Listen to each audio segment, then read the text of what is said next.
তো আপনারা যারা মাটির টবে বা যে কোনো টবে ড্রেনেজ সিস্টেমটা করতে চান তাদেরকে একটা ভালো পরামর্শ দিই আমি।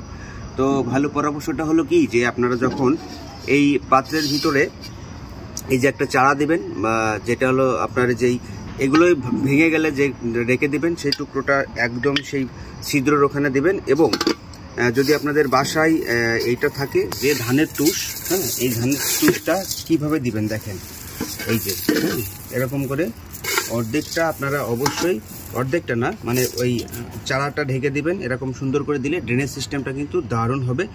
তো তারপরে কি করবেন, আপনারা মাটি দিয়ে দিবেন।